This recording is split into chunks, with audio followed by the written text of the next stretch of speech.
Pemirsa, hari ini Presiden Prabowo Subianto menerima kunjungan resmi Perdana Menteri Republik Fiji, Siti Feni Rambuka, di Istana Merdeka, Jakarta.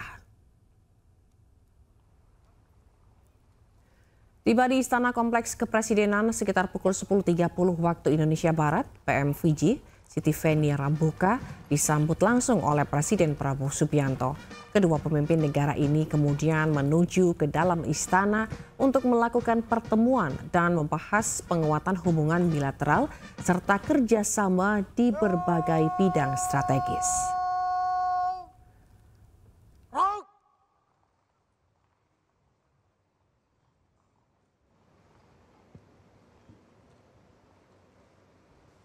Dalam pertemuan hari ini, kita telah membahas hubungan bilateral, apa-apa yang telah menjadi kesepakatan antara kedua negara di saat-saat yang lalu akan kita teruskan.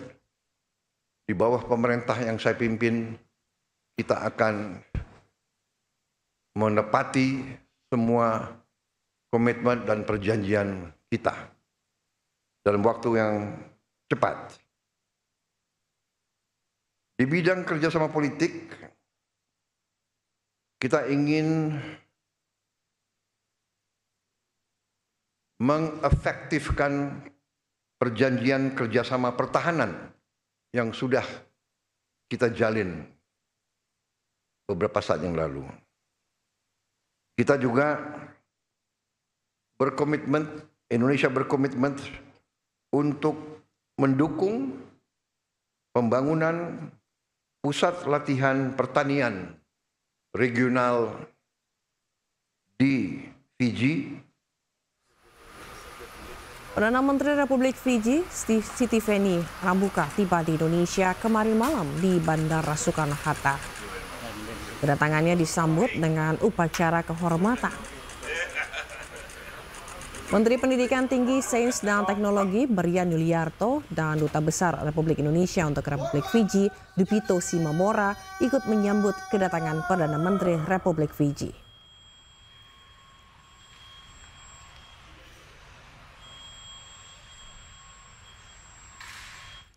Presiden Prabowo menegaskan program makan bergizi gratis diinisiasi agar tak ada anak Indonesia yang kelaparan dan kurang gizi. Presiden Prabowo Subianto juga menyindir sosok profesor yang disebut kerap mengkritisi program makan bergizi gratis.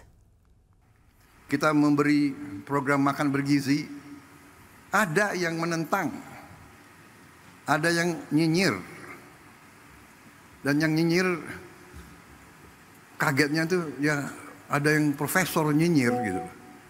Tapi nggak apa-apalah, ya kan? Biar nanti profesor belajar dari Ustadz Adi Hidayat gitu. Jangan-jangan dia profesornya di ruangan. Nggak tahu belajarnya apa, tapi di ruangan. Kita mau yakinkan tidak ada anak Indonesia yang lapar. Kita mau yakinkan tidak ada anak Indonesia yang tidak tumbuh badannya karena kurang gizi. Yang jumlahnya itu cukup banyak. 25%. Dari 4 anak Indonesia, 1 kurang gizi. Yang 3 mungkin ya pas-pasan. Ada yang mengatakan, oh yang penting ibu hamil yang dikasih makan. Ini pakar-pakar ini tidak belajar, tidak baca. Program MBG itu mulai dari ibu hamil. Mungkin satu-satunya negara di dunia di mana ada program ibu hamil tiap hari makan diantar ke rumahnya. Coba kasih lihat di mana ada negara sekarang.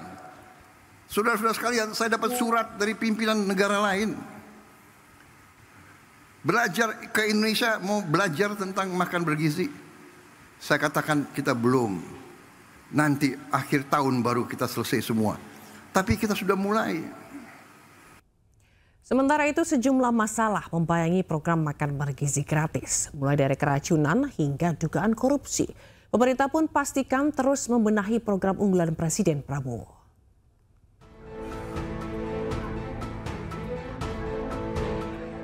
Kasus keracunan program makan bergizi gratis terjadi di Madrasah Aliyah Negeri 1, Cianjur, Jawa Barat. Puluhan siswa harus menjalani perawatan intensif di instalasi gawat darurat RSUD Cianjur usai menyantap hidangan makanan bergizi gratis di sekolahnya.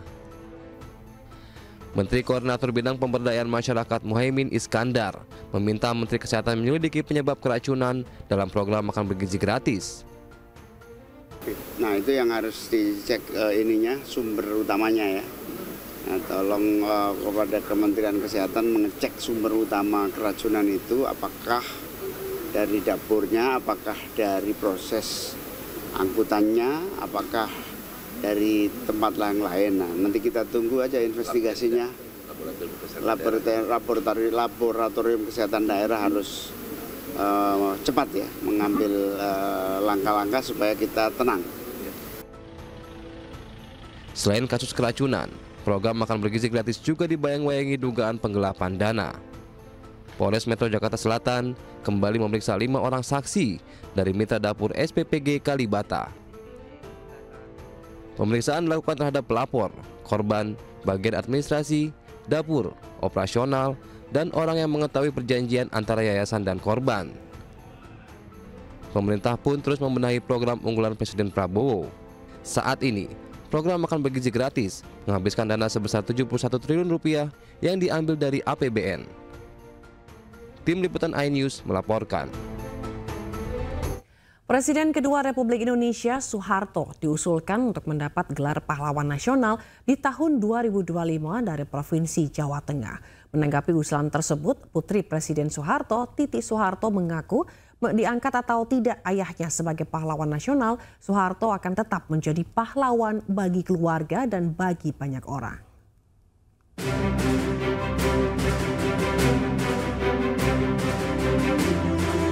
Kementerian Sosial membahas pengusulan calon pahlawan nasional tahun 2025 sejak bulan Maret lalu. Dari sejumlah tokoh yang diusulkan, salah satunya adalah Presiden kedua RI Soeharto. Menanggapi usulan gelar pahlawan nasional ini, Putri Presiden Soeharto, Titik Soeharto, mengaku dirinya telah pasrah soal keputusan Presiden Prabowo Subianto yang akan mengangkat atau tidak ayahnya sebagai pahlawan nasional. Kendati demikian, Titik mengatakan diangkat atau tidak ayahnya sebagai pahlawan nasional, Soeharto akan tetap menjadi pahlawan bagi keluarga dan bagi banyak orang. Menteri Sosial Saifullah Yusuf menegaskan, sejumlah nama yang diajukan memiliki peluang diberi gelar pahlawan nasional usai syarat normatif terpenuhi. Nah, dari nama-nama yang ada yang ramai itu adalah tentu di situ ada Pak mantan Presiden Soeharto, ada Gus Dur, gitu, dan tokoh-tokoh lain lah banyak sekali yang itu semua memang punya peluang untuk diusulkan oleh Kementerian Sosial setelah nanti kajiannya dulu. Mengapa?